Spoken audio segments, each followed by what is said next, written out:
So I got back in at 1 o'clock this morning from Los Angeles, having played God of War Ascension. I do have something of a cold, and the long travel day didn't do me any favors, so if you hear my voice is husky, maybe Tom Waitsy-ish, please forgive me. It doesn't change the fact that I got to play the game, and it's quite impressive. I've always liked the God of War series. I think one of the things I've appreciated about each of the games, at least the ones on the PS2 and the PS3, is that real sense of improvement and change and taking kind of the core combat fundamentals and really kind of building upon that from version to version to version.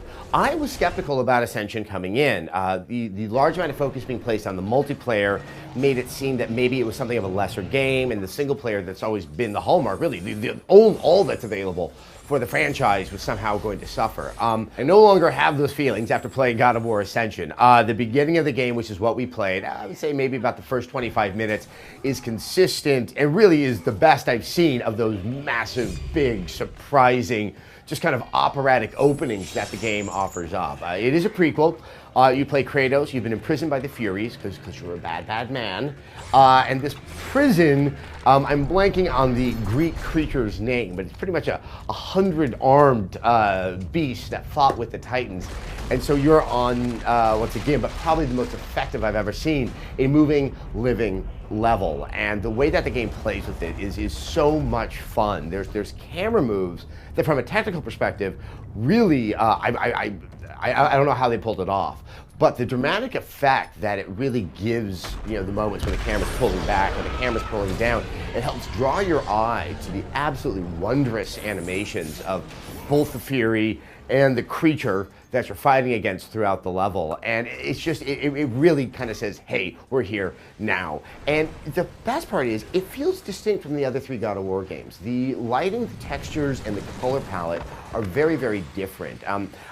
There is a lot of a rust color, but that's not what I think is strange, because there's a sense of a lot of color, but there's a lot of nuance within the variation within just one type of color. And it really caught my eye. I felt myself drawn to it a lot more than I would even say God of War 3, with all of its eye-popping, crazy, we don't look like Gears of War color palette. But, the game is combat, and the combat does feel different. It is much, much faster, and I think what kind of assists is now you can use the R1 button to kind of pull yourself towards other enemies. It is a nice kind of tethering move that comes with the game. In addition to, on the circle button, you can have a physical attack where you're just punching the enemies, and that mixed with the sound editing really, I don't know, it gave it a far more visceral feeling. It's something I didn't realize was lacking as it was in the previous God of War games.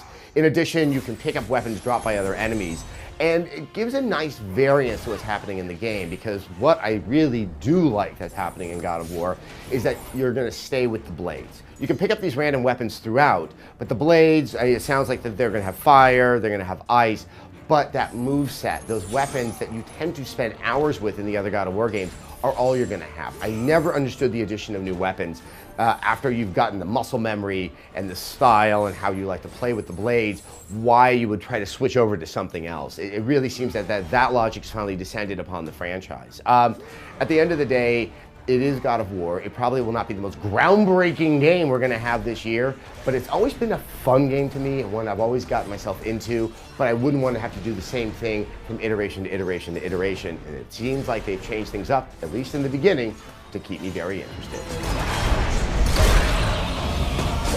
All right, so if you enjoyed this God of War hands-on impression, look, these are my hands, they're so impressed. You should also check out the interview I had with the game director, Todd Pappy, of the Santa Monica studios for Sony. That's right up here on our YouTube page, and go ahead and subscribe. Remember, youtube.com/Ret3Games. You'll feel stronger, like Kratos. Grr.